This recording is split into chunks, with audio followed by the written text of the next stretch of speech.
Bon réveil à tous sur RMC, 6h31, c'est l'heure du journal. C'est avec vous, Pierre Rigaud. Bonjour Pierre. Bonjour à tous. Évacuation en cours, place Stalingrad à Paris. 3000 migrants doivent quitter les lieux. Nous serons sur place dans une minute. La primaire à droite. Deuxième débat hier soir, match retour très musclé.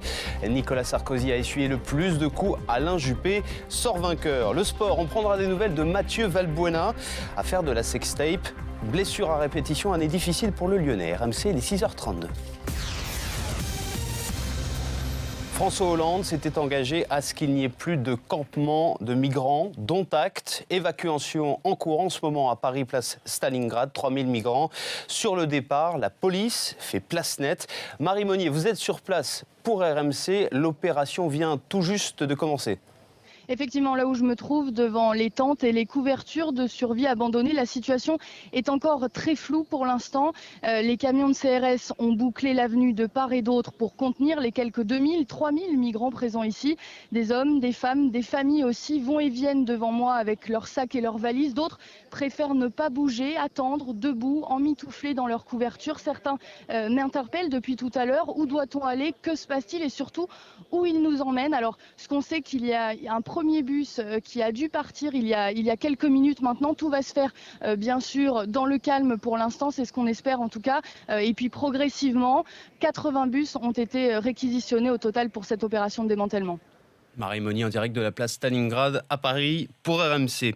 La tension était palpable hier soir lors du deuxième débat de la primaire de la droite et du centre. Vous l'avez suivi sur RMC et BFM TV. L'autodérision de Jean-François Copé ne fera pas oublier les nombreuses attaques frontales, très souvent entre Nicolas Sarkozy et l'un de ses concurrents, par exemple avec Nathalie Kosciusko-Morizet. Comme mes amis, je suis bien sûr pour la parité. Et même toi, Nathalie, je te rappelle, tu étais numéro 4 du gouvernement. Oui, on a fait du bon travail. Je regrette seulement qu'aujourd'hui, tu délivres de cette manière le Grenelle de l'environnement est une grande politique. Je ne regrette pas ta nomination. Et le Grenelle de l'environnement, non? Je ne suis pas sûr de le refaire, mais je ne regrette pas ta nomination. Il n'aura pas l'occasion. Bon. Pour le Grenelle de l'environnement, on aurait aimé savoir quand même. C'était une plaisanterie, naturellement. Moi, non. Si j'avais été réélu en 2012, je pense que Nathalie serait fait une violence pour m'accompagner encore. François Fillon et Alain Juppé sont eux restés au-dessus de la mêlée. Le maire de Bordeaux est favori des sondages, a tout de même répondu à Nicolas Sarkozy. Non, aucun accord n'est signé avec François Bayrou, le meilleur ennemi de l'ancien président.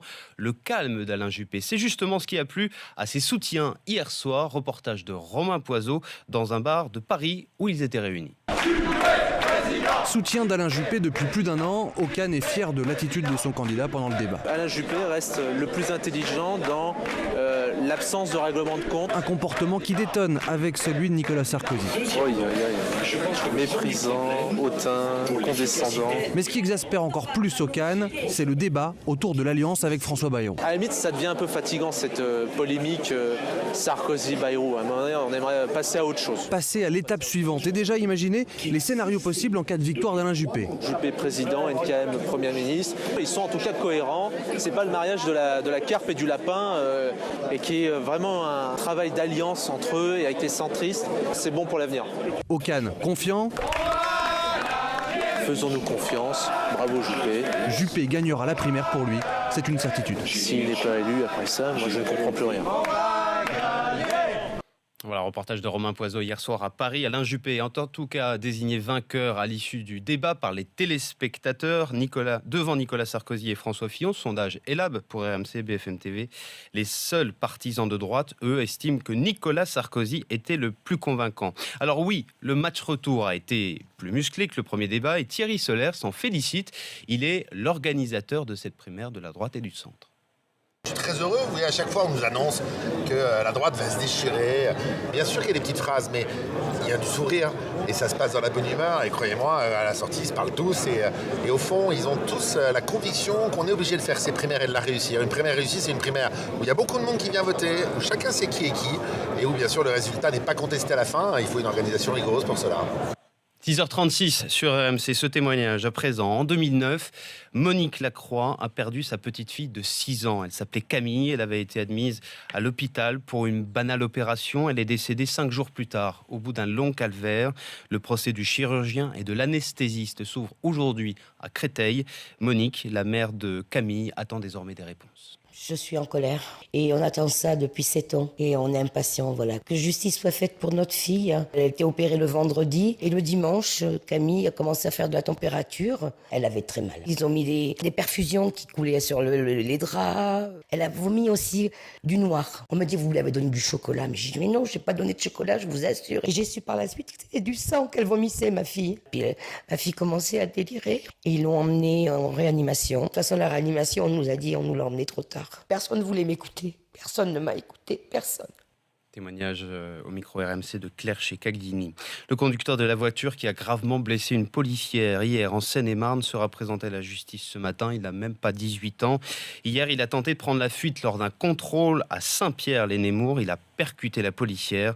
Sarah, l'une des habitantes du quartier, est sous le choc. Ça m'a vraiment choquée. Choquée dans le sens où ça fait quand même 20 ans que j'habite ici. Pour un petit quartier comme ça, pavillonnaire, où en plus on se connaît tous entre nous. Mais c'était pas le lotissement que j'ai connu au départ. On voyait beaucoup de jeunes venir de l'extérieur et on craignait un petit peu ce genre de choses, mais pas à ce point-là, quoi. Ça serait bien d'avoir un peu plus de contrôle et de sécurité dans ce lotissement. Le Bataclan va rouvrir le 12 novembre. Information de nos confrères de BFM TV. Sting se produira sur scène. Le groupe Eagles of Death Metal sera présent le lendemain, le 13 novembre, pour une cérémonie d'hommage. Il n'y a pas que l'alcool qui est dangereux au volant. La sécurité routière s'attaque à la consommation de cannabis chez les conducteurs. Nouvelle campagne de sensibilisation à partir d'aujourd'hui et il y a du travail. Violette Voldoir, vous l'avez constaté, les consommateurs de cannabis n'ont pas conscience du danger. Ces soirées entre amis, Patricia, 62 ans, les passe souvent un verre à la main. Souvent aussi, elle fume un peu de cannabis, puis elle prend le chemin du retour. On se rend plus compte de ce qu'on fait. Moi, je me souviens avoir pris le périphérique et j'étais trop bien. Youpla boum, j'étais gai, tout était bien. Yvandre, 20 ans, permis tout juste en poche, fume régulièrement du cannabis et pour lui, ce n'est pas vraiment dangereux. Pour moi, les effets de l'alcool sont plus dangereux que les effets du cannabis. Moi, je trouve que ça t'apaise, ça te rend un peu lent. Enfin, pour moi, tu ferais plus attention que l'alcool. L'alcool, ça te surchauffe un peu.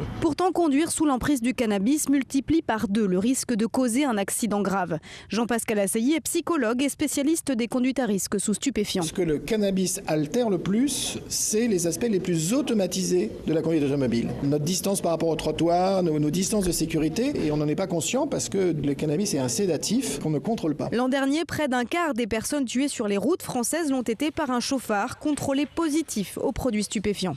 Reportage RMC signé Violette Voldoir. Le sport, ouverture de la 12e journée de Ligue 1. Ce soir, Marseille se déplace à Montpellier.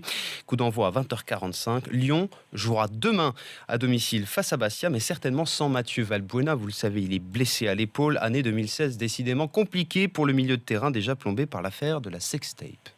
Moi, je me focalise sur moi.